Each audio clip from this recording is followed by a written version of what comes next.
Bismillahirrahmanirrahim. Qala rahimahullah, wa minal aqli at-tathabbutu fi kulli amalin qabla ad-dukhuli fihi.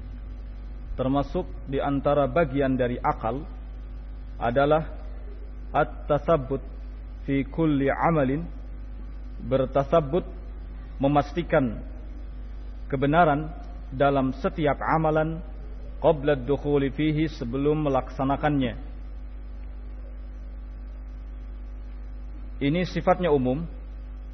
Apakah tasabbut dalam hal amalan yang terkait dengan dunia, atau juga at-tasabbut dalam hal amalan yang terkait dengan urusan din dan urusan akhirat? Apalagi kalau dalam urusan din, apalagi kalau dalam urusan akhirat, seseorang diperintahkan untuk benar-benar memastikan kebenarannya dulu sebelum ia melakukan sesuatu. Karena kalau seandainya perkara yang kita lakukan di dalam agama ternyata tidak ada contohnya, maka apa yang kita lakukan itu hanyalah sia-sia saja. Harus kita cari tahu dulu apakah ada dalilnya dari Al-Quran ataupun dari As-Sunnah. Harus kita cari tahu dulu apakah ada orang-orang yang terdahulu mengamalkannya, apakah ada contoh dari para sahabat, dari para tabi'in yang telah mengamalkannya ataukah tidak.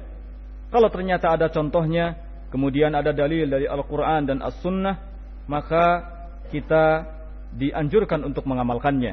Adapun kalau tidak, maka kita tahan. Karena tidak sedikit orang yang mengamalkan sesuatu dengan landasan kitab dan sunnah, namun ternyata salah. Ini disebabkan karena apa yang mereka lakukan tidak sesuai dengan apa yang telah dicontohkan oleh para sahabat Rasul sallallahu alaihi wa ala alihi wasallam. Kemudian beliau mengatakan, wa kalamul aqil wa in kana nazran khudwatun azimatun. Omongan orang yang berakal meskipun sedikit, maka pengaruhnya sangat besar. Karena tidaklah keluar dari lisannya kecuali apa-apa yang telah terpikirkan lebih dulu, atau apa-apa yang telah dipastikan kebenarannya. Kalamul aqil ya'tadil ka'tidal jasadis sahih. Ucapan orang yang berakal itu akan senantiasa seimbang, seperti seimbangnya badan orang yang sehat. Wa kalamul jahil yatanaqud kakhtilati jasadil marid. Sedangkan ucapan atau omongan orang yang jahil itu akan saling bertentangan, akan kacau, seperti halnya keadaan badan orang yang sakit. Wal aqilu yukramu ala ghairi malin kal asadi yuhabu wa in kana rabidan. Orang yang berakal meskipun tidak punya harta, ia akan dihormati. Sama persis seperti singa. Ia selalu akan ditakuti meskipun berada dalam kandangnya. Singa, walau bagaimanapun keadaannya, entah dalam kandang apalagi di luar kandang, meskipun di luar kandang dalam keadaan tidur atau sakit, seseorang yang akan lewat di hadapannya itu akan merasa takut. Bahkan tidak menutup kemungkinan akan mengatakan terlebih dahulu, punten singa. Karena memang walau bagaimanapun ketika seseorang melihat singa itu takut. Dan ketakutan ini adalah ketakutan yang tabi'i, ketakutan yang tabiat. Demikian pula keadaan orang yang berakal, walau bagaimanapun keadaannya, tidak punya harta, miskin mama, miskin papa, itu akan dihormati, yukram. Kenapa? Karena kepribadiannya yang luar biasa. Karena selalu nampak dari dirinya amalan-amalan yang baik dan akhlak yang karimah. Ini keutamaan orang yang berakal. Karena itulah, maka Syu'bah ibnul Hajjaj, Amirul Mu'minin fil hadis, seorang tokoh besar dalam bidang hadis, Abu Bissam, mengatakan, uquluna qalilatun. Akal-akal kita itu sedikit. Fa idza jalasna ma'a man huwa aqallu aqlan minna, dhahaba dzalikal qalil. Seandainya kita kemudian duduk berteman bersama dengan orang yang lebih sedikit lagi akalnya daripada kita, tentulah akal yang sedikit tadi akan lenyap. Ya, pasti. Orang yang lemah jangan duduk bersama yang lemah lagi. Orang yang lemah seharusnya mencari kawan yang kuat sehingga akan terbantu. ana dhaif fil iman, saya lemah imannya, tapi teman-temannya juga rusak, ya kacau. Ya. Seseorang yang merasa dhaifun fil iman, lemah imannya, itu harus mencari orang-orang yang kuat imannya, sehingga dia akan terbantu. Ana dhaifun fil amal, saya lemah dalam amal, saya suka malas dalam beramal. Jangan kemudian duduk dan mencari teman yang juga malas-malasan. Dia harus duduk bersama teman yang mujtahid, yang punya nasyat, yang punya kesungguhan dalam hal beramal. Karena itu kata Imam Asy-Syu'bah, akal-akal kita ini sedikit. Jika kita kemudian duduk berteman bersama dengan orang yang lebih sedikit lagi akalnya, tentu akal yang sedikit yang milik kita ini akan lenyap. Wa inni la ara ar-rajul yajlis ma'a man huwa aqallu aqlan minhu fa amqutahu. Dan sesungguhnya aku, kalau sampai melihat ada orang yang akalnya sedikit kemudian duduk dengan orang yang lebih sedikit lagi akalnya, maka aku akan marahi dia. Ini ucapan Imam Asy-Syu'bah. Kemudian Ibnu Hibban rahimahullah mengatakan lagi, wal aqilu la yatulu amalahu. Orang yang berakal itu tidak terlalu panjang angan-angannya.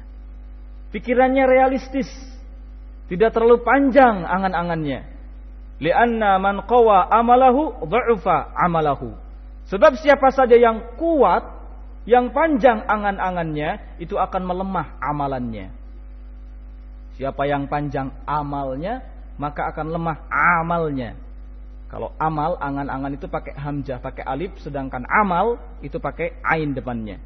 Jadi hanya bedanya sedikit. Ya. Perbanyaklah amal. Wah, ini berbahaya.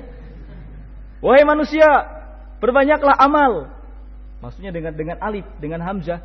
Ini bahaya. Artinya perintah untuk banyak berangan-angan, perintah untuk banyak menghayal.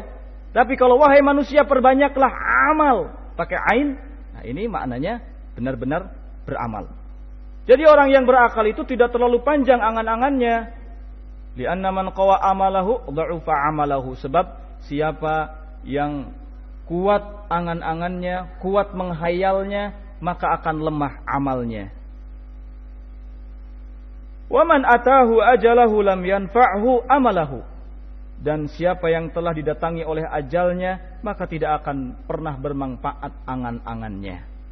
Yang akan bermanfaat hanyalah amalnya, amalannya.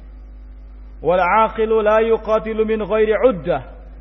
Orang yang berakal itu tidak akan berperang. Orang yang berakal tidak akan terjun ke medan perang min ghairi uddah, tanpa persiapan yang matang. Karena itu apapun yang ingin dilakukan oleh seorang yang berakal, dia pikirkan terlebih dahulu maslahat dan mudaratnya. Tidak main terjun saja. Ya. Tapi coba lihat, apa kira-kira manfaat yang akan dihasilkan dari apa yang saya lakukan ini? Dan apa kira-kira mudarat yang akan muncul dari apa yang akan saya lakukan ini? Orang yang berakal la yuqatilu min ghairi uddah. Orang yang berakal tidak akan berperang jika tanpa persiapan. Wala yukhasam bi ghairi hujjah. Orang yang berakal tidak akan mendebat jika tidak punya hujjah. Ya. Wala yusari' bi ghairi quwwah. Orang yang berakal tidak akan ngajak duel, tidak akan ngajak gulat kalau tidak punya kekuatan. Orang yang kurus krempeng ngajak gulat dengan orang yang besar. Ini namanya pertanda kalau dia ini tidak berakal, ingin menjerumuskan dirinya kepada kebinasaan. Li'anna bil aqli tahyan nufus. Kenapa orang yang berakal itu selalu hati-hati saat bertindak dan hati-hati saat berucap? Li'anna bil aqli tahyan nufus. Sebab dengan akal itu jiwa akan hidup. Dengan akal jiwa akan hidup. Wa tanurul qulub. Dengan akal hati akan terang. Wa tumdil umur. Dengan akal segala perkara akan berjalan dengan baik. Ya, segala perkara akan berjalan dengan baik. Wa ta'murud dunya. Dengan akal dunia akan ramai, tidak sepi. Oleh karena itu, di akhir bahasan Ibnu Hibban mengatakan semoga Allah tabaraka wa taala menggolongkan kita kepada orang-orang yang mengamalkan atau yang menggunakan akalnya dengan baik, karena akal adalah merupakan anugerah yang terbesar yang Allah tabaraka wa ta'ala berikan kepada kita. Namun perlu diingatkan bahwa akal bukan satu-satunya untuk bisa menilai hal yang benar dan hal yang salah. Sebab patokan yang benar dan salah itu hanya ditetapkan dengan wahyu, Al-Quran dan As-Sunnah, yang kemudian akal mengikutinya. Apa yang dikatakan baik oleh Quran dan Sunnah, maka akal pasti akan mengatakan baik. Dan apa yang dikatakan buruk, dikatakan jelek oleh Al-Quran dan As-Sunnah, maka secara otomatis akal pun akan mengatakan jelek. Tidak bisa kita dahulukan akal sebelum Quran dan As-Sunnah. Akal sifatnya hanya mengikuti, sedangkan yang diikuti adalah Alkitab was Sunnah. Kemudian Imam Ibn Hibban rahimahullahu ta'ala mengatakan, al-wajibu 'alal 'aqil al-hazim an ya'lama anna lil 'aqli syu'aban minal ma'murati wal mazzurat. Perkara yang wajib bagi orang yang berakal adalah mengetahui cabang-cabang akal. Mengetahui cabang-cabang akal yang merupakan atau yang masuk di dalamnya perintah dan larangan. Cabang-cabang akal yang masuk di dalamnya perintah dan larangan.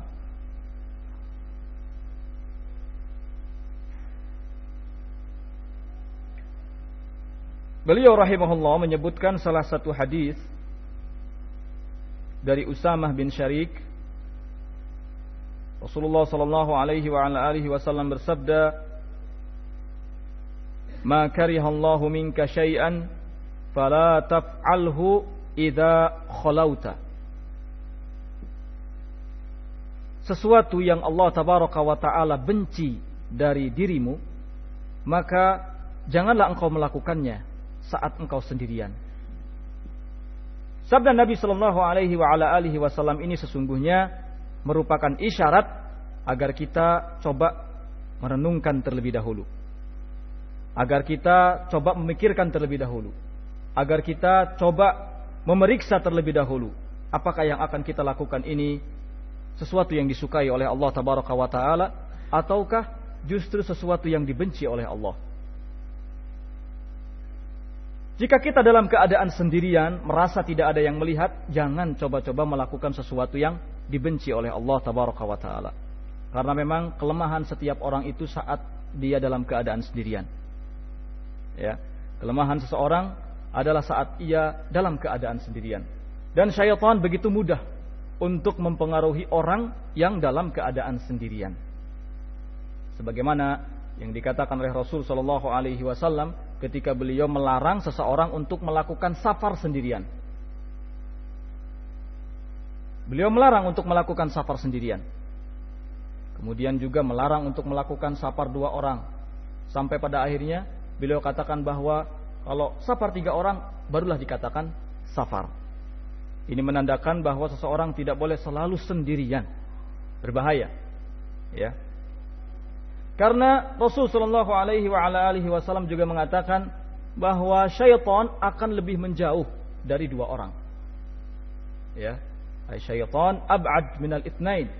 Syaitan itu akan sangat menjauh dari 2 orang, apalagi kalau banyak orang. Syaitan akan semakin menjauh.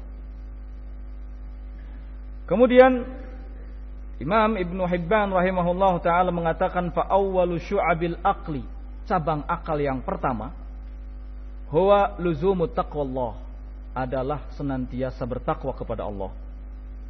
Wa islahus sarirati, dan memperbaiki keadaan pribadi. Di mana keadaan pribadi ini adalah merupakan rahasia masing-masing. Kita tidak tahu rahasia setiap orang.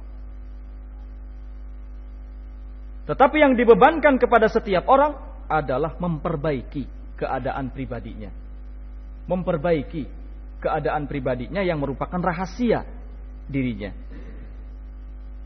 Li'anna man saluha juwanihi aslahallah barranihi. Sebab siapa saja yang memperbaiki urusan pribadinya yang bersifat rahasia, maka Allah tabaraka wa taala akan memperbaiki urusan yang terbukanya. yang diketahui oleh banyak orang. Wa man fasada juwanihi afsadallah barranihi. Dan sebaliknya, siapa yang merusak keadaan pribadinya, yang merupakan rahasianya, maka Allah tabaraka wa ta'ala akan merusak urusan terbukanya. Walaqad ahsana alladhi yaqul, sungguh sangat indah dan baik seorang penyair tatkala mengatakan, idza ma khalauta ad-dahra yawman fala taqul khalautu walakin qul alayya raqibun. Jika satu saat engkau dalam keadaan sendirian, jangan sekali-kali engkau katakan aku sedang sendirian. Akan tetapi katakanlah di sisiku ada yang melihat. Wala tahsabannallaha yaghfalu sa'atan. Jangan engkau kira Allah Subhanahu wa taala akan lalai barang sekejap. Wala anna ma yakhfa 'alaihi yagibu. Dan jangan pula engkau kira apa yang disembunyikan oleh kamu terhadap Allah, Allah tidak akan mengetahuinya. Alam tara annal yauma asra dahibin.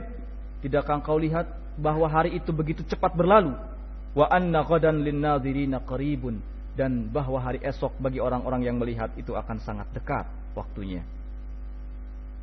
Syair ini memberikan pelajaran kepada kita bahwa kita harus senantiasa muraqabah, merasa diawasi oleh Allah tabaraka wa ta'ala. Malik ibn Dinar pernah mengatakan, ittakhid ta'atallah tijaratan. Jadikanlah ketaatan terhadap Allah tabaraka wa ta'ala sebagai sebuah perniagaan. Ta'tikal arbah min ghairi bida'atin. Tentu akan datang keuntungan kepadamu yang sangat besar tanpa barang sedikit pun.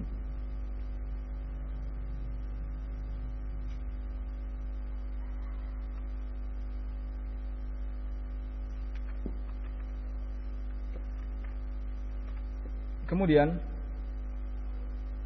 Imam Ibn Hibban rahimahullah ta'ala mengatakan bahwa takwa adalah sebaik-baik bekal bagi seseorang.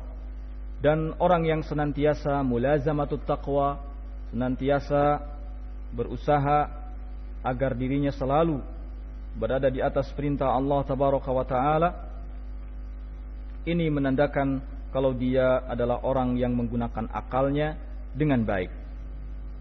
Kemudian cabang yang kedua adalah luzumul ilmi wal mudawamatu ala talabihi.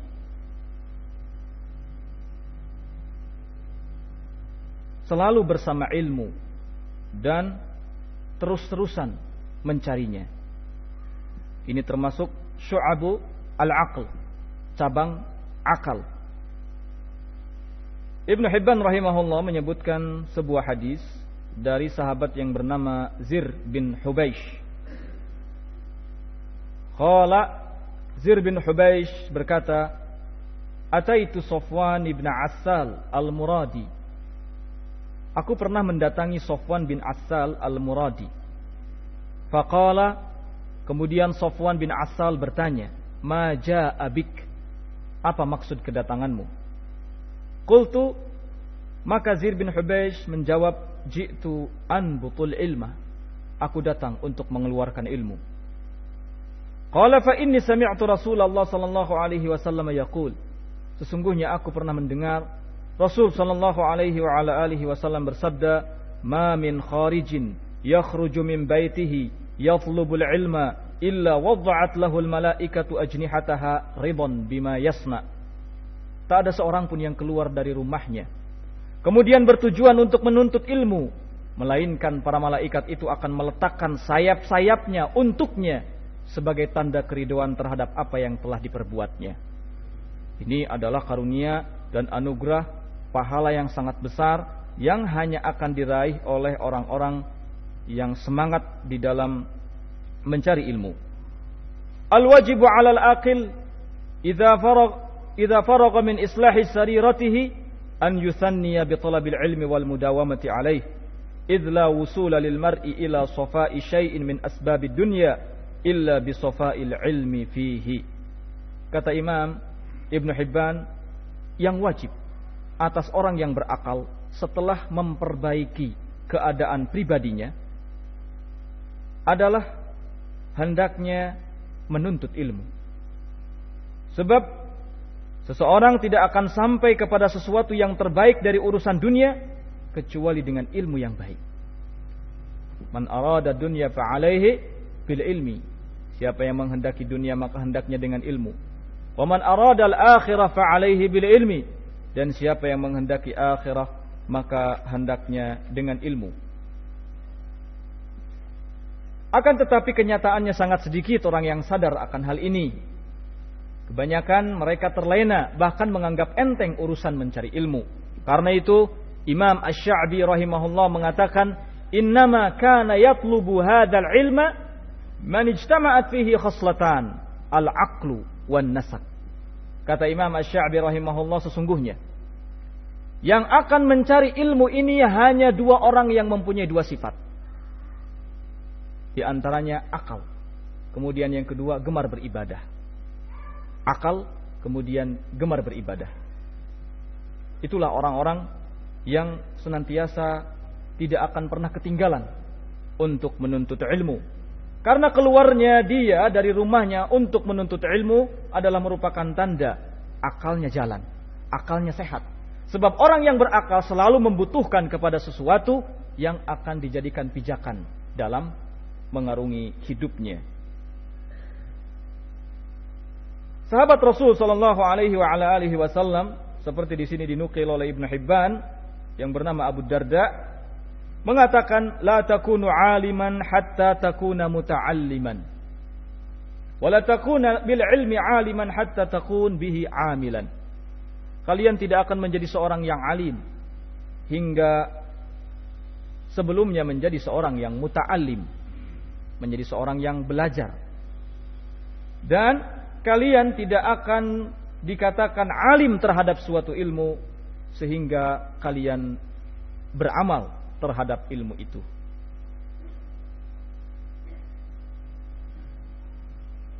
Al-aqilu la yastaghil fi talabil ilmi illa wa qasduhu al-amalu bih. Orang yang berakal, ia tidak akan menyibukkan diri untuk menuntut ilmu kecuali tujuannya hanya satu, yaitu al-amalu bih, untuk mengamalkannya. Lianna man sa'a fihi li ghairi ma wasafna izdada fakhran wa tajabburan walil amali tarkan wa tadyi'an. Sebab orang yang berusaha untuk menuntut ilmu namun tujuannya tidak dalam rangka beramal, maka hanya akan bertambah kesombongan dan keangkuhannya. Sedangkan untuk masalah amal, dia akan semakin meninggalkannya dan menyia-nyiakannya. Fayakunu fasaduhu fil muta'assina bihi fihi akthar min fasadihi fi nafsihi. Maka orang yang seperti ini, keruksakan yang terjadi di tengah-tengah orang yang mengikutinya itu lebih hebat, lebih besar daripada keruksakan yang terjadi pada dirinya.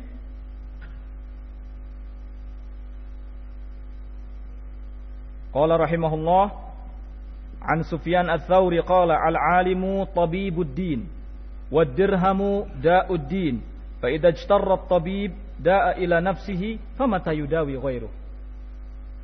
Kata Sufyan ats-Tsauri, seorang alim itu adalah tabibuddin, doktor dalam hal agama, dokter dalam hal agama. Wa dirham da'uddin, sedangkan dirham, fulus, nuqud itu adalah da'uddin, penyakit dalam hal agama. Fa idza ijtarra at-tabibu da'a ila nafsihi, kalau seandainya seorang dokter itu lebih memilih penyakit untuk dirinya, famata yudawi ghairahu, maka kapan dia bisa mengobati yang lainnya. Karena itu orang yang alim dianjurkan untuk menjauhi urusan-urusan dunia, dalam artian tidak tertipu dengan urusan dunia, karena pada hakikatnya seorang alim adalah daun atau tabibuddin, dokter dalam urusan agama.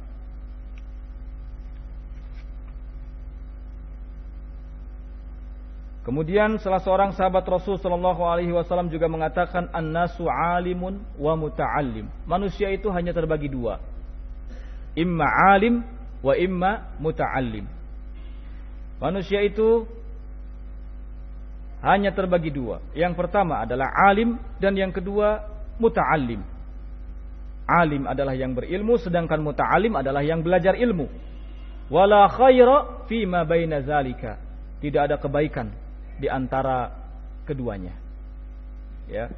Jadi seseorang imam menjadi seorang yang alim atau muta'allim. Kun aliman atau muta'alliman. Jadilah engkau sebagai seorang yang alim atau jadilah sebagai seorang yang muta'allim.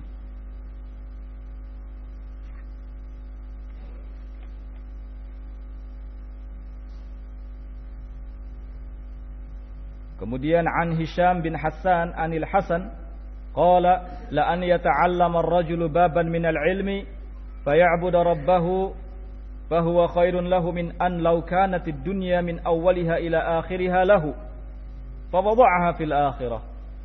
Dari Hasan Al-Basri beliau berkata, seseorang mempelajari satu bab dari ilmu, kemudian ia beribadah kepada Rabbnya dengan ilmu tersebut, itu lebih baik daripada ia memiliki dunia dari awalnya sampai akhirnya, kemudian dunia itu diletakkan di akhirat. Ini pertanda atau gambaran akan kemuliaan dan keagungan ilmu yang Allah Tabaraka wa Ta'ala dan Rasulnya telah turunkan kepada kita. Dan tadi dikatakan bahwa tidak ada orang yang mampu untuk mengamalkan ini, tidak ada orang yang mampu untuk senantiasa giat dalam thalabul ilmi kecuali orang yang memang memiliki akal yang waras, memiliki akal yang baik dan juga punya kesemangatan dalam hal beribadah. Naktafi bihadza, kita cukupkan sampai di sini. Subhanakallahumma bihamdik, asyhadu an la ilaha illa anta, astaghfiruka wa atubu ilaik. Walhamdulillahirabbil alamin.